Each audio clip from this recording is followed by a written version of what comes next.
power dressing. Oh, that was a buzzword, a buzz phrase of the 80s. Basically, power dressing jumped on the 1970s pantsuit, women's liberation look, and empowered it. This was women crashing through the glass ceiling with big, strong, masculine suits, padded shoulders that of course echoed the 1940s. So this was tied in with the 40s revival. Honestly, clothing could not get more big and more powerful. Greed is good, and you are getting in there in the man's world in Wall Street. Take a look at this. Sort of ridiculous, but this seemed normal at the time, believe me. These outfits are a little bit extreme, but there was a designer who really did understand how to make power dressing. Our first designer of the... Do you know who she is? She's called Donna Karan. And she really understood power dressing.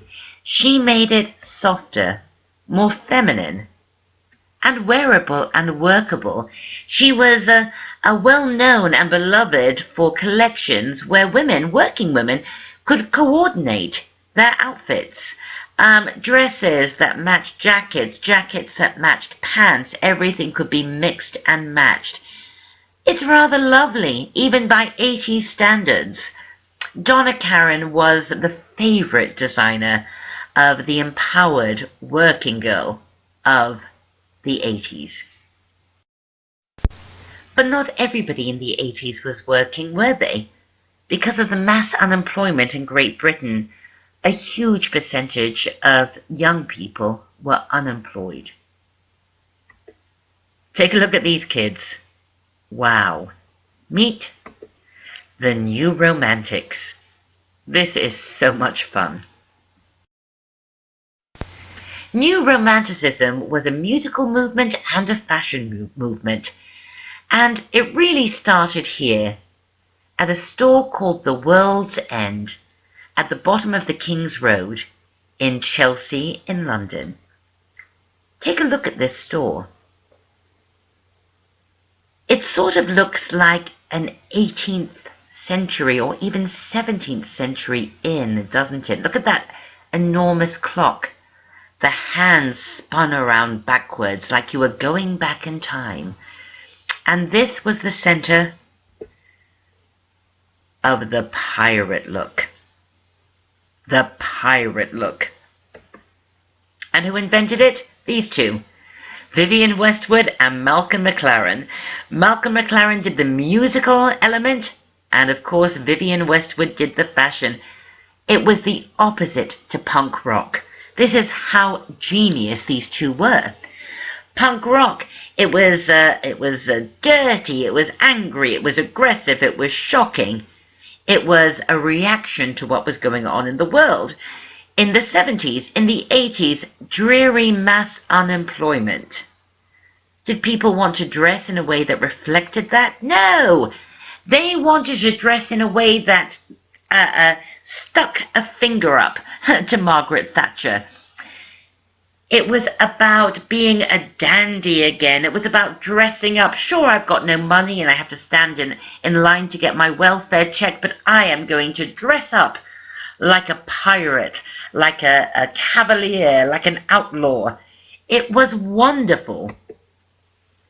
And this is an image of Vivienne Westwood's pirate collection. So many different eras are being played with here, but they are all sort of 17th, 18th century, aren't they? You sort of have a bit of a bicorn hat there. Look at this jacket, and then look at the sans-culotte pants. This is a band that totally embraced the pirate look. They are called Adam and the Ants. They are not wearing stage costumes. This is how kids on the streets of London actually dressed for about 5 minutes in the early 80s. The lead singer is called Adam Ant, by the way. And you'll see that these boys are wearing makeup. Boy George was another person who embraced the Vivienne Westwood World's End look. I would like you to look at the print on his top there. This print was so famous, so synonymous with this look, so ripped off. And here is another fellow, just on the streets of London. Look at his little pirate hat. Look at that print again. This was a revolution. It was beautiful. It was amazing. It was exciting. I can't tell you how much everyone. And this means that one of the designers of the decade, again, is Vivienne Westwood.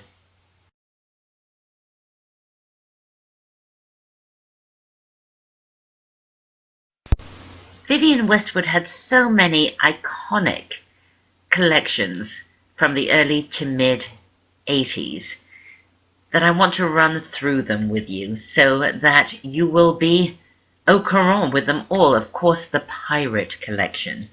Here it is, a very clear image so you can see what's going on here. And I've just realized how marvelous it is.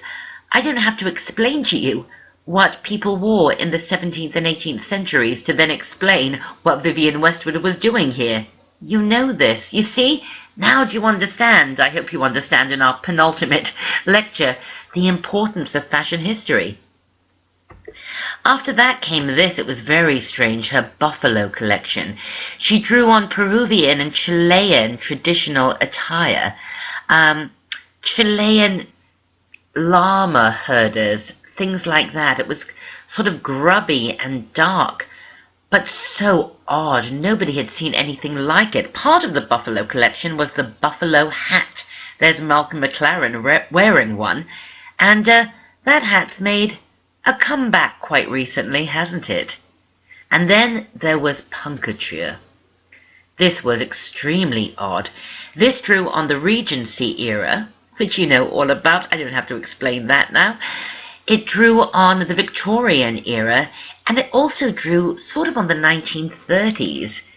It also drew on insane asylums throughout all of these eras. It was extremely odd. She opened a store in the mid-80s called Nostalgia of Mud. Take a look at it there. It was very, very strange. I went in there a few times, and I remember it smelt of damp felt, and it was very intimidating. Here are some images from the Nostalgia of Mud era. But I want you to look at the image on the left. Bras on top. It was not Jean-Paul Gaultier who first did bras on top. It was Westwood who first did bras on top. In fact, she was the first to do everything, wasn't she? Which brings us to our style icon. Oh, wow. She's called Annabella Lewin, and she was the 15-year-old lead singer of Bow Wow Wow. Now, those of you who have seen the movie Marie Antoinette might remember the song, I Want Candy. That was by Bow Wow Wow. That version that appears in the film is by Bow Wow Wow. And there is Bow Wow Wow and Annabella in full glory and in full Westwood, all of them. She was discovered working at a dry cleaner's by a friend of Malcolm McLaren, who alerted him to the beauty of Annabella Lewin. He auditioned her. It turned out she was actually a very good singer and a really fun, charismatic person, and she became Vivienne Westwood's muse. There she is on the cover of a Bow Wow Wow album, and then, much to Malcolm McLaren's delight, the band got into trouble with this album cover in which she is semi-nude. This album cover is replicating a very famous painting, Jardin sur l'herbe by Manet. But oh, it was terribly shocking, especially as she was so young. As I said, she was Vivienne Westwood's muse, and there she is being styled by Vivienne herself. And look at the print on Annabella's blouse there. She had this wonderful mohawk, but instead of it being like stiff and spiky, she would do her mohawk in braids and curls to make it very feminine and interesting. I loved her. I still do. And there she is again. You can see why she became a much imitated style icon, right? Everyone who knows about fashion knows about the Blitz. This is part of this whole scene. The Blitz was a nightclub in London. And I have to talk to you about the Blitz kids. These were kids who took dressing up to new realms. They were unemployed or had low-paying jobs, and they would live for dressing up in the most outrageous, outlandish, out-of-this-world costumes, and then going to the Blitz nightclub. It was just a nightclub, but they are known as the Blitz kids. They took dressing up and new romanticism to whole new heights. They were androgynous as well, so this was androgynous dress-up as an escape from the boredom and economic hardship of long-term unemployment or low-paying jobs. Because you know what? Fashion is never an island. So one last time, and just for fun, let's do an anatomy. Let's take an androgynous figure and get him or her, I think it might turn out to be a him, ready for a night at the Blitz. Although, you know, the Blitz had a very strict dress code. If you weren't quite dressed up enough, you weren't allowed in. So let's try to get him ready. It starts with some very colourful stockings, some pirate boots, his silky sans-culotte pants, so many belts, you couldn't have enough belts thrown around your hips. Then we'll give him a Vivienne Westwood pirate blouse and a cape and more bangles and bracelets than one could ever imagine could fit on a wrist. A scarf, and then, oh, we've got to give him full Blitz kid new romantic makeup. He looks a bit worried there, doesn't he? He looks worried that he won't get into the Blitz, that he won't get past the doormen. Well, he won't with hair like that. We have to give him much more interesting hair. And a pirate hat with a few feathers.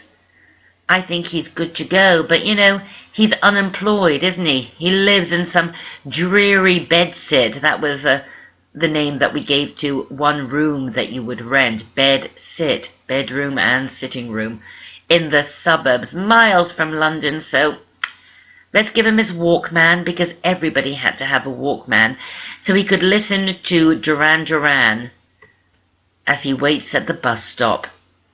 Oh, bless him. I don't know why I'm making fun of this character we've created. That was me every Saturday night in the early 80s, believe me.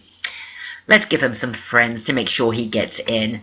Let's give him Adam and the Ants. Now he is sure to get into the Blitz.